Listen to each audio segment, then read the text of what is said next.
let's talk about the biggest news of today, what Israel is calling precision strikes against Hamas officials in Doha, Qatar. This raises a few really important questions. One, what does this mean for any efforts towards ceasefire or peace in the Gaza Strip? Qatar has been acting as the key negotiating partner with Hamas officials. So there's many Hamas officials that live in Qatar. Hamas officials also live in Turkey and other places, but Qatar has been the facilitator that has talked to Hamas, listened to any demands, concerns, and brought them back to the Israeli-U.S. negotiating side. If Hamas officials feel they can't trust Qatar anymore, if they feel that maybe Qatar knew about any strikes before, could that hurt any open channels? Do they have any other options?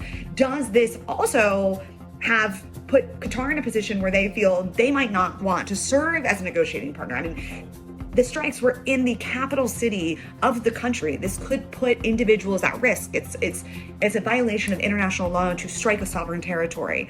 So there's questions around, does this put Qatar at maybe unnecessary risk than they would want to take? And so there's a lot of questions around what their role as a negotiating partner will be.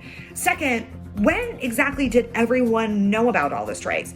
When White House press secretary gave her press conference, Caroline Leavitt, earlier today, she said that the U.S. military called the White House then called Witkoff called, so this is the Middle East envoy, called the Qataris. But when exactly that happened? Did that happen when the strikes were about to take off, when they were in the air, when they landed in Qatar? And this is something that the Qataris have been firm on.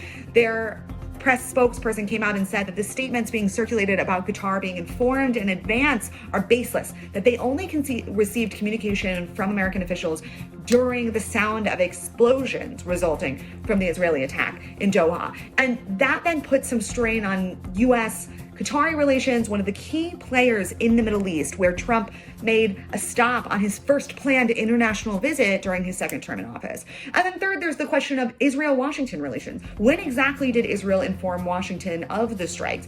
Prime Minister Benjamin Netanyahu of Israel has said that this was an Israeli operation, but it's hard to believe, as Washington being Israel's biggest military backer, that they wouldn't have been informed or maybe asked or inquired about it at some point. And so that then raises the question of what role did Washington play in the strikes, if at all, and how does this then hurt ties between Qatar, U.S., Israel and Qatar, which also have been on the negotiating path together for almost 2 years. And these will have ripple effects over the next few months as we see some of these key critical relationships towards peace change after Tuesday strikes.